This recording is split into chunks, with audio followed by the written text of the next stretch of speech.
Chapter 2. Mary in Yorkshire.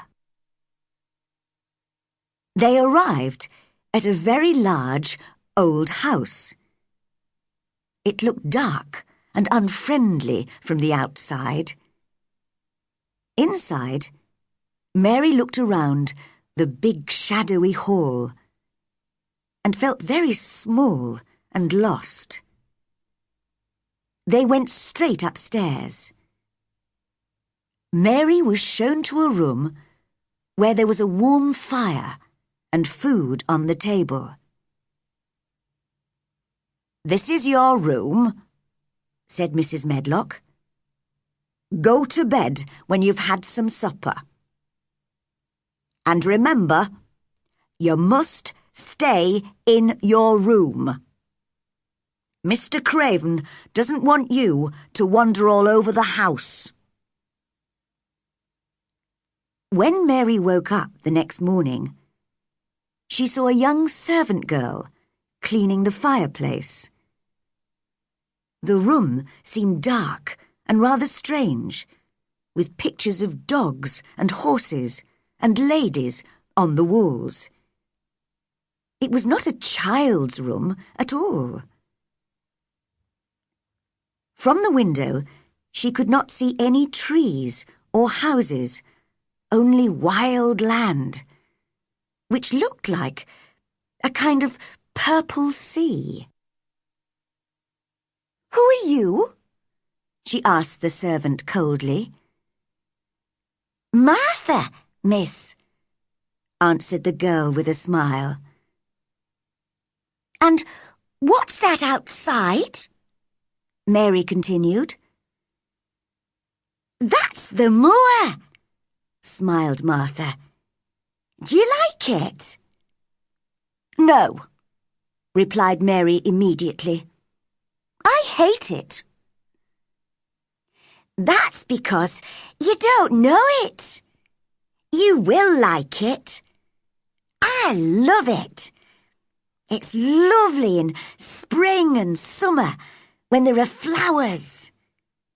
It always smells so sweet. The air's so fresh and the birds sing so beautifully. I never want to leave the moor." Mary was feeling very bad-tempered. "You're a strange servant," she said. "In India, we don't have conversations with servants. We give orders, and they obey, and that's that." Martha did not seem to mind Mary's crossness. "I know, I talk too much," she laughed. "Are you going to be my servant?" asked Mary. "Well, not really. I work for Mrs. Medlock. I'm going to clean your room and bring you your food. But you won't need a servant except for those things." "But who's going to dress me?" Martha stopped cleaning and stared at Mary. "The canna dress this son?" she asked, shocked. "What do you mean? I don't understand your language." "Oh, I forgot. We all speak the Yorkshire dialect here, but of course you don't understand that. I meant to say, can't you put on your own clothes?" "Of course not. My servant always used to dress me." "Well, I think you should learn to dress yourself.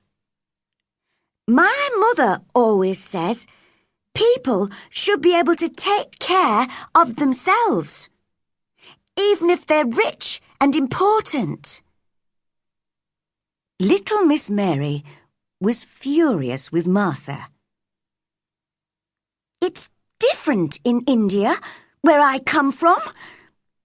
You don't know anything about India, or about servants, or about anything. You... She could not explain what she meant.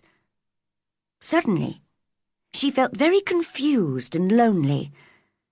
She threw herself down on the bed and started crying wildly. Now, don't cry like that, Martha said gently. I'm very sorry. You're right. I don't know anything about anything. Please stop crying, miss. She sounded kind and friendly, and Mary began to feel better and soon stopped crying. Martha went on talking as she finished her cleaning. But Mary looked out of the window in a bored way and pretended not to listen. I've got 11 brothers and sisters, you know, miss.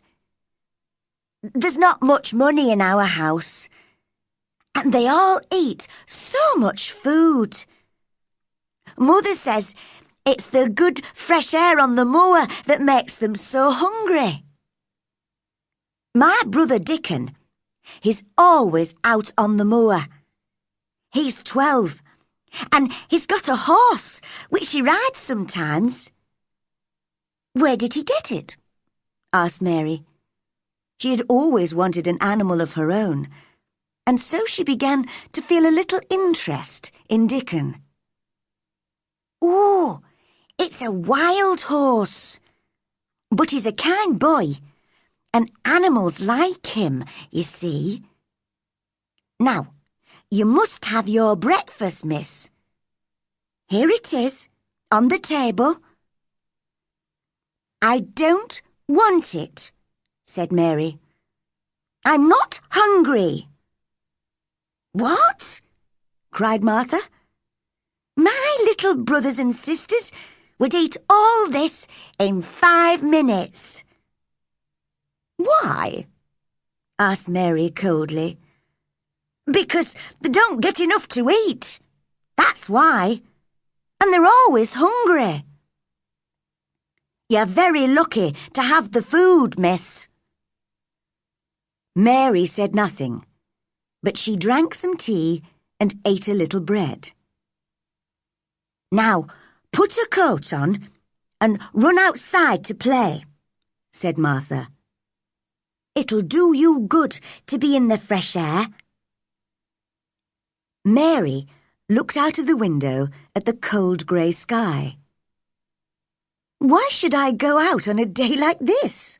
She asked. Well, there's nothing to play with indoors, is there? Mary realised Martha was right. But who will go with me? She said. Martha stared at her. Nobody. You'll have to learn to play by yourself. Dickon plays by himself on the moors for hours, with the wild birds and the sheep and the other animals. She looked away for a moment.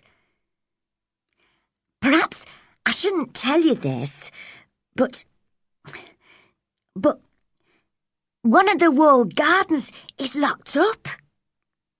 Nobody's been in it for 10 years. It was Mrs. Craven's garden, and when she died so suddenly, Mr. Craven locked it and buried the key. Oh, I must go. I can hear Mrs. Medlock's bell ringing for me. Mary went downstairs and wandered through the great empty gardens. Many of the fruit and vegetable gardens had walls round them, but there were no locked doors. She saw an old man digging in one of the vegetable gardens, but he looked cross and unfriendly so she walked on. How ugly it all looks in winter, she thought. But what a mystery the locked garden is. Why did my uncle bury the key? If he loved his wife, why did he hate our garden? Perhaps I'll never know. I don't suppose I'll like him if I ever meet him, and he won't like me, so I won't be able to ask him. Just then, she noticed a robin singing to her from a tree on the other side of a wall. I think that tree's in the secret garden, she told herself. There's an extra wall here, and there's no way in. She went back to where the gardener was digging and spoke to him. At first, he answered in a very bad-tempered way. But suddenly, the robin flew down near them, and the old man began to smile. He looked a different person then, and Mary thought how much nicer people looked when they smiled. The gardener spoke gently to the robin, and the pretty little bird hopped on the ground near them. "He's my friend, he is," said the old man. "There aren't any other robins in the garden, so he's a bit lonely." He spoke in strong Yorkshire dialect, so Mary had to listen carefully to understand him. She looked very hard at the robin. "I'm lonely too," she said. She had not realized this before. "What's your name?" she asked the gardener. "Ben Weatherstaff. I'm lonely myself. The robin's my only friend, you see." "I haven't got any friends at all," said Mary. Yorkshire people always say what they are thinking, and old Ben was a Yorkshire moorman. "We're alike, you and me," he told Mary. "We're not pretty to look at, and we're both very disagreeable." Nobody had ever said this to Mary before. "Am I really as ugly and disagreeable as Ben?" she wondered. Suddenly, the robin flew to a tree near Mary and started singing to her. Ben laughed loudly. "Well," he said, "he wants to be your friend." "Oh, would you please be my friend?" she whispered to the robin. She spoke in a soft, quiet voice, and old Ben looked at her in surprise. "You said that really nicely," he said. "You sound like Dickon when he talks to animals on the moor." "Do you know Dickon?" asked Mary. But just then, the robin flew away. "Oh, look! He's flown into the garden with no door. Please, Ben, how can I get into it?" Ben stopped smiling and picked up his spade. "You can't, and that's that. It's not your business. Nobody can find the door. Run away and play, will you? I must get on with my work." And he walked away. He did not even say goodbye. In the next few days, Mary spent almost all her time in the gardens. The fresh air from the moor made her hungry, and she was becoming stronger and healthier. One day, she noticed the robin again. He was on top of a wall, singing to her. "Good morning. Isn't this fun? Come this way," he seemed to say as he hopped along the wall. Mary began to laugh as she danced along beside him. "I know the secret garden's on the other side of this wall," she thought excitedly. "And the robin lives there. But where's the door?" That evening, she asked Martha to stay and talk to her beside the fire after supper. They could hear the wind blowing round the old house, but the room was warm and comfortable. Mary only had one idea in her head. "Tell me about the secret garden," she said. "Well, all right then, miss. But we aren't supposed to talk about it, you know. It was Mrs. Craven's favourite garden. And she and Mr. Craven used to take care of it themselves. They spent hours there, reading and talking. Very happy they were. They used the branch of an old tree as a seat. But one day, when she was sitting on the branch, it broke, and she fell. She was very badly hurt, and the next day, she died. That's why he hates the garden so much, and won't let anyone go in there."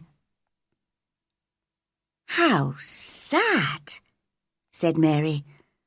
"Poor Mr. Craven."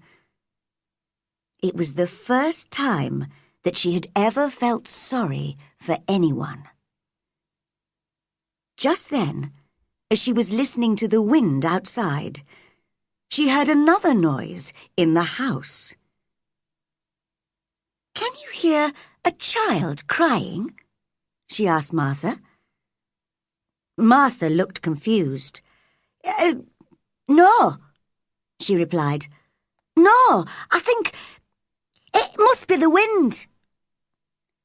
But at that moment, the wind blew open their door, and they heard the crying very clearly. "I told you," cried Mary. At once, Martha shut the door. "It was the wind," she repeated. But she did not speak in her usual natural way, and Mary did not believe her. The next day, it was very rainy, so Mary did not go out. Instead, she decided to wander round the house, looking into some of the 100 rooms that Mrs. Medlock had told her about. She spent all morning going in and out of dark, silent rooms, which were full of heavy furniture and old pictures. She saw no servants at all, and was on her way back to her room for lunch when she heard a cry. "It's a bit like the cry that I heard last night," she thought. Just then, the housekeeper, Mrs. Medlock, appeared, with her keys in her hand. "What are you doing here?" she asked crossly. "I didn't know which way to go, and I heard someone crying," answered Mary. "You didn't hear anything. Go back to your room now, and if you don't stay there, I'll lock you in." Mary hated Mrs. Medlock for this. "There was someone crying. I know there was," she said to herself. but I'll discover who it is soon." She was almost beginning to enjoy herself in Yorkshire.